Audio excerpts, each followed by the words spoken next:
Le petit matin Sud Radio, 5h-7h, Benjamin Glaise. Il est bientôt 6h40 sur Sud Radio. La vie en vrai, vous l'avez peut-être constaté hier, les radiologues étaient en grève un peu partout en France. Une mobilisation massive pour dénoncer les baisses de tarifs imposées par l'assurance maladie. La mesure qui doit permettre de faire 300 millions d'euros d'économies d'ici 2027. Bonjour Jean-Philippe Masson.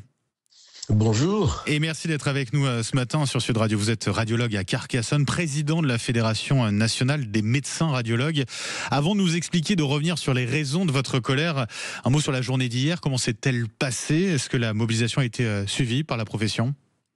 Oui, tout à fait. La mobilisation a été très suivie. On a eu globalement France entière entre 70 et 80% de mobilisation, avec, c'est vrai, des zones qui se sont un petit peu moins bougées, comme par exemple Paris, Toulouse, Marseille. Mais bon, ça c'est quelque chose, on a l'habitude. Et on avait vu ça aussi quand les pharmacies s'étaient mobilisées. Vous protestez contre la baisse des tarifs imposés par l'assurance maladie. Pourquoi vous dénoncez aujourd'hui cette nouvelle grille tarifaire, Jean-Philippe Masson?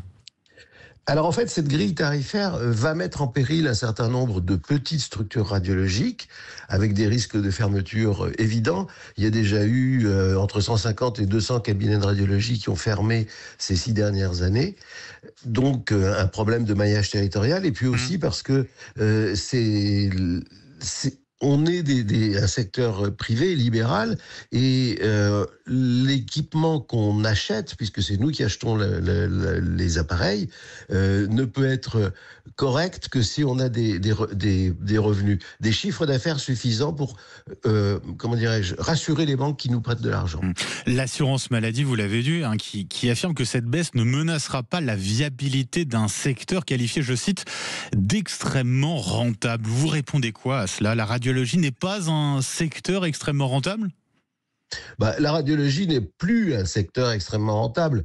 C'est vrai qu'il y a quelques années, dans les années 60, 70, c'était le radiologue qui passait de temps en temps pour faire les comptes rendus. Maintenant, vous savez, le radiologue, il est là à 7h du matin, il repart à 8h du soir.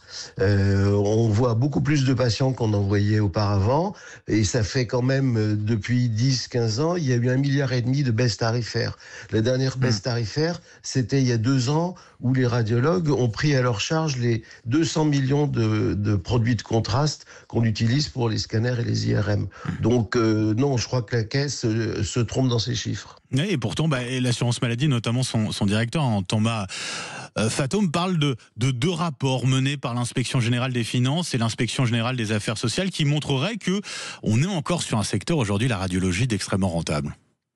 Oui, alors les 2 rapports, nous les avons bien étudiés, comme vous pouvez imaginer, et on s'est rendu compte qu'il y avait beaucoup d'erreurs, et que notamment pour tout ce qui est IRM, scanner, c'est-à-dire l'imagerie lourde, la facturation, il y a une partie forfait technique qui sert à financer les équipements, à payer le personnel, les loyers, etc. Et ensuite, il y a la partie honoraire du médecin, et c'est 2 choses qui sont complètement différentes. Eh bien, l'IGAS et l'IGF, ils ont agglutiner les deux, et ils considèrent que les revenus des radiologues, c'est les forfaits techniques plus les honoraires. Or, les forfaits techniques ne sont encaissés que par les sociétés qui possèdent les équipements, et 60% des équipements sont possédés par des hôpitaux ou des cliniques. L'objectif, en tout cas, de cette nouvelle grille tarifaire, c'est de faire 300 millions d'euros d'économies en 3 ans. Si vous ne voulez pas de cette nouvelle grille tarifaire, vous proposez quoi pour faire autant d'économies d'ici 2027 ?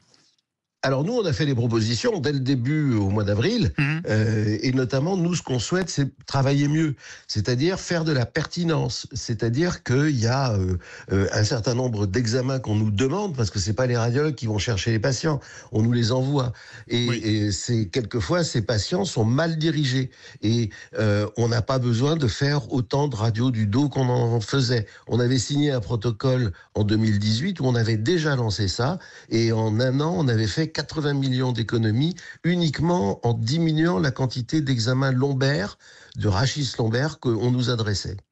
Donc ça marche, et ça permet de maintenir les capacités d'investissement des radiologues. Et ça permettrait donc de faire des économies pour l'assurance maladie. Quelle est votre impression? Des économies pérennes. Et des économies pérennes. C'est comme ce qui se passe sur les antibiotiques. Ça a mis du temps pour s'installer, mais maintenant c'est passé dans les mœurs. Vous avez l'impression que votre mobilisation hier a été entendue?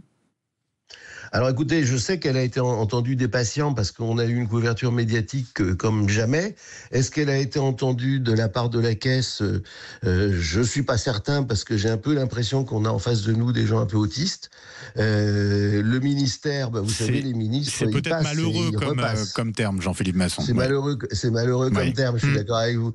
Mais ils sont assez sourds, sans vouloir blesser nos patients malentendants. Mais le ministère, lui, les ministres passent et repassent. Et en fait, on a l'impression que tout est entre les mains de la haute administration. Ça veut dire qu'une nouvelle ou de nouvelles mobilisations pourraient être décidées prochainement? Écoutez, avec ce qui a été voté à l'Assemblée nationale au travers de l'article 24, c'est très vraisemblable, oui. On va voir comment ça va se passer au Sénat. Mais vous savez, moi, ce que je crains, c'est pour les patients, parce que les patients, c'est eux qui bénéficient. Est-ce que vous vous battez pour vous ou pour les patients? C'est ça la question aussi de cette mobilisation. Alors, je vais vous dire, on se bat essentiellement pour les patients. Parce qu'on est dans une période maintenant où il y a une évolutivité importante de la technologie. Cette technologie, c'est l'intelligence artificielle, comme vous le savez. Cette intelligence artificielle, il y a certains outils qui améliorent la finesse des examens, facilitent les mesures, mais il y en a d'autres qui sont transparents, qu'on ne voit pas. Par exemple, on diminue la quantité de rayons X qu'on donne aux patients quand on fait un scanner. C'est important. C'est fondamental. Et moi, ce que je vois, c'est que, je vous parlais de Paris, Toulouse, etc. Moi, ce que je vois, c'est que la baisse des tarifs, et je l'ai entendu de la part de certains radiologues de ces grandes villes, avec ces baisses de tarifs, il va y avoir une augmentation des dépassements d'honoraires. C'est absolument évident, parce que c'est l'argument d'ailleurs qu'utilisent ces radiologues en disant, nous, on a des loyers qui sont tellement élevés que notre seule façon de survivre avec les honoraires si bas qu'on a, c'est de faire des dépassements. Ils sont moins concernés en l'occurrence. Merci beaucoup Jean-Philippe Masson d'avoir été avec nous ce matin sur Sud Radio, radiologue à Carcassonne et puis je le rappelle, président de la Fédération nationale des médecins radiologues qui se prépare donc éventuellement pour se mobiliser de nouveau. Merci beaucoup Jean-Philippe Masson.